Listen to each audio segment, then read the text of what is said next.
არაერთხელ აღგვინიშნავს, ეს არის უპრეცედენტო საქმე, ვინაიდან გამოძიება დაიწყო თანაშაულებრივი ქმედების ჩადენიდან 35 წლის შემდეგ დაახლოებით და ნოლიდან დაიწყო მტკიცებულებების შეგროვება.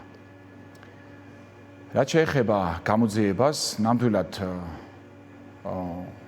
საკმაოდ ბევრი საგამოძიებო მოქმედება ჩატარდა და მტკიცებულებების შინაარსი იძლეოდა იმის შესაძლებლობას, რომ პროკურატურას ნატა ვიბლიანი ეცნო დაზარალებულად, რამდენიმე დღის წინ ნატა ვიბლიანი ცნობილი იქნა დაზარალებულად.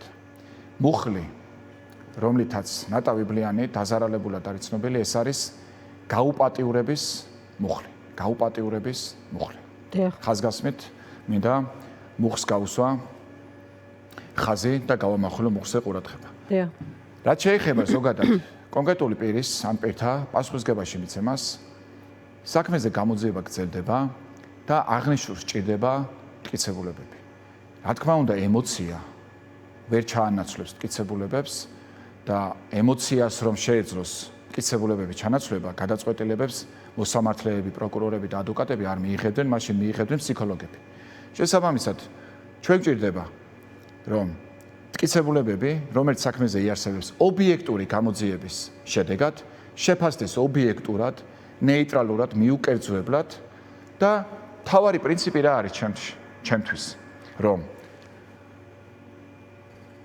თუ ვინმეს დაუმტკიცდება შესაბამისი მტკიცებულებებით, დანაშაულის აუცილებლად მიეცეს პასუხისგებაში და დაისაჯოს, ხოლო ის პირი, ვისაც არ დაუმტკიცდება დანაშაული უტყუარად, ვის წინააღმდეგაც არ იქნება უტყუარი და დამაჯერებელი მტკიცებულებები, ის არ მიეცეს პასუხისგებაში და არ დაისაჯოს. მე ფიქრობ, რომ არა მარტო როგორც დაზარალებულის ადვოკატი, არამედ ზოგადად როგორც ადამიანი და როგორც ამ ქვეყნის მოქალაქე, რომ ყველა ადამიანი, რომელსაც გავსი ტიპის დანაშაული აქვს ჩადენილი, აუცილებლად უნდა დაისაჯოს, მაგრამ არა ვარაუდების, ეჭვების და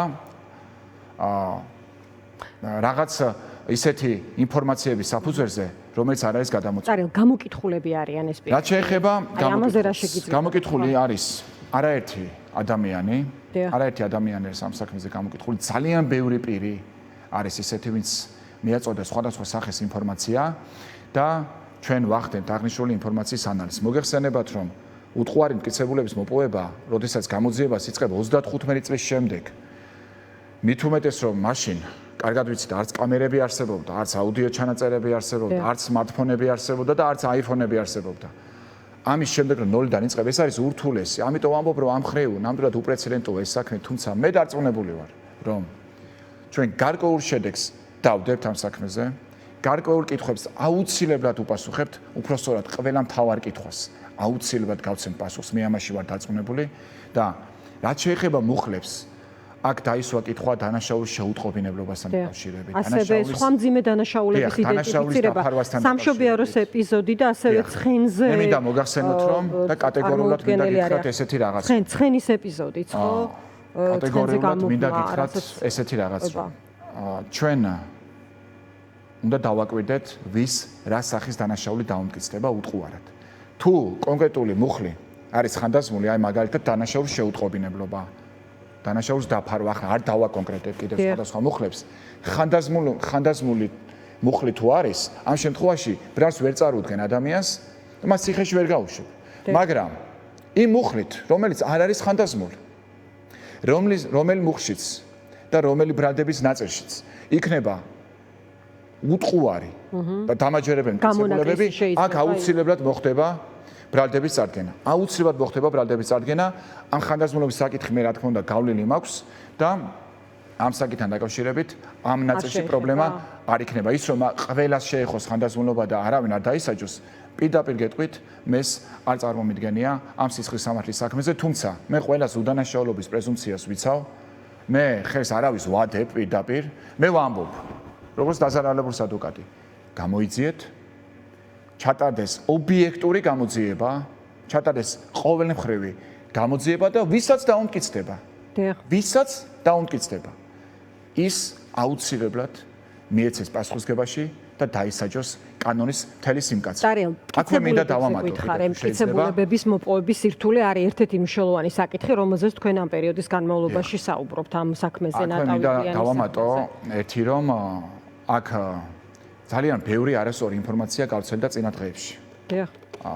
რაც შეეხება ნატავ ვიბლიანს ის ძალიან ემოციურ მდგომარეობაშია, გასაგებია და მან არაერთხელ მიმართა საზოგადოებას, თუმცა მე ვარ ადვოკატი, მე ვალდებული ვარ ცივი გონებით მივუდგე საქმეს და მე ვალდებული ვარ ხაზი გაუსვა იმას, რომ მხოლოდ დამაჯერებელი და უტყუარი მტკიცებულებები მჭირდება. მე ჰაერზე ადამიანის დაჭერა არ მჭირდება ნამდვილად და ვარაუდებზე. და რაც შეეხება იმას, სხვა ადამიანებმა იცოდნენ თუ არა ამის შესახებ, გავრცელა ძალიან ბევრი ჭორი და არასწორი ინფორმაცია თითქოს ვიღაცებმა დაწერეს რომ თელმა სოფელმა იცოდა. პირდაპირ გეტყვით რომ ეს ტყუილია, მეცაც გეტყვით, ყველაზე მეტად მთელი ამ დროის განმავლობაში, ვინც ითხოვს საქმეზე სიმართლის დადგენას. ესენი არიან სვანეთში მცხოვრები ადამიანები. ყველაზე მეტად სწორედ ისინი არიან დაინტერესებული ჭეშმარიტების დადგენით. ისინი არიან დაინტერესებული იმით, რასაც ქვია სწორი მართლმსაჯულების განხორციელება, რას გულისხმობს სწორი მართლმსაჯულების განხორციელება, უდანაშაულო არ დაისაჯოს, დამნაშავე კი ვისაც დაუმტკიცდება დანაშაული დაისაჯოს. და მე მინდა რომ ამ ხალხს, სვანეთში მაცხოვრებელ ადამიანებს, გადაუხადო განსაკუთრებული მადლობა თავის ღირსეული დამოკიდებულებისთვის და ზოგადად კუთხის გაშავების ცდელობას მე ყოველთვის შეეწინააღმდეგები, მით უმეტეს რომ განსაკუთრებული სიყვარული სვანეთს და სვან ხალხს. განსაკუთრებული სიყვარული მაქვს სვანეთისადმი, სვანებისადმი და ჩვენთვის როგორც ქართველი ადამიანისთვის განსაკუთრებულად საამაყოა ეს კუთხე თავისი ხალხით, რომლებიც რა თქმა უნდა ინარჩუნებენ იმ ვაჟკაცობას, იმ ღირსებას, რაც სვანეთს ყოველთვის გააჩნდა, ახლაც აქვს და მომავალშიც ყოველთვის ექნება. და რაც შეეხება ამ საქმეს კი მე დარწმუნებული ვარ. მიუხედავად იმისა, რომ დიდი დრო არის გასული, მიუხედავად იმისა, რომ 35 წლის შემდეგ დაიწყო გამოძიება ამ საქმეში. კონკრეტული მტკიცებულებებით გაეცემა ნამდვილად პასუხი კითხვას. გააუპატიურეს თუ არა ნატა ვიბლიანი, როდესაც ის იყო მცირეწლოვანი და მცირეწლოვნის გაუპატიურებას კიდევ ხანდაზმულობა ნამდვილად არ ეხება. ხანდაზმულობა შეიძლება შეეხოს რაღაც სხვა კატეგორიის დანაშაულებს, სხვა სიმძიმის დანაშაულებს, მაგრამ მცირეწლოვნის გაუპატიურებას ხანდაზმულობა არ ეხება და პირი ვისაც უტყუარად დაუმტკიცდება დანაშაული, ის აუცილებლად აგებს პასუხს კანონის წინაშე. კი ბატონო, ტარიელ ბოლოს ძალიან ცოტა დრო დაგვრჩა, გითხარით გელაუძილაურთან დაკავშირებით, ეს ახალი ამბავია დღევანდელი, რომ უზენაესმა სასამართლომ ძალაში დატოვა გელაუძილაურის მიმართ გამოტანილი განაჩენი ჯანგველაძის ხმაურიან საქმეზე მკვლელობის. რა შეგიძლიათ ამაზე გითხრათ და დაგემშვიდობებით კიდევ ერთხელ გადაგიხდი მადლობას გვიან. მოგეხსენებათ, რომ როდესაც მე ჩავერთე ლევან ჯანგველაძის მკვლელობის საქმეში, როგორც დაზარალებული ინტერესების დამცველი ადვოკატი, მე პირველივე დღეებიდან ვხედავდი გამოძიება მიდიოდა არასწორი მიმართულებით, მიდიოდა არა გამოძიება, არამედ საქმის ჩაფარცხვის ოპერაცია და მე ვამბობდი, რომ ლევან ჯანგველაძე მოკლეს შეკვეთით და ანგარებით და ის ვერსია, რომელიც გამოძიებას ჰქონდა, თითქოს გელაუძილაურმა თვითონ გადაწყვიტა რაღაც პირადი მოტივებით ლევან ჯანგველაძის მკვლელობა, ეს იყო არასწორი. მე დამჭირდა რამდენიმე თვე იმისათვის, რათა გამოძიება გადასულიყო სწორ რელსებზე. და დღეს უკვე ჩვენ ნახეთ, რომ საქართველოს უზენაესი სასამართლოს მიერ ეს არის ბოლო ინსტანცია.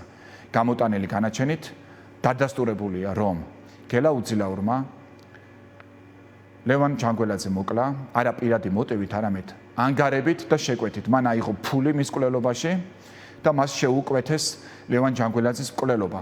ასევე განაჩენებით დადასტურებულია, რომ არაერთი სხვა პირი მონაწილეობდა ლევან ჯანგველაძის მკვლელობაში და აორგანიზებდა მის მკვლელობას. ყველაფერი ის, რასაც მე ვაცხადებდი აი ამ ეთერში. მათ შორის პირდაპირ ეთერებშიც, მათ შორის ასევე პრესკონფერენციების დროსაც, სხვადასხვა ინტერვიუებში სუსტად ყველაფერი თავიდან ბოლომდე გამართდა და დადასტურდა განაჩენებით. დიდი მადლობა ტარიელ, ძალიან დიდი მადლობა რომ იყავით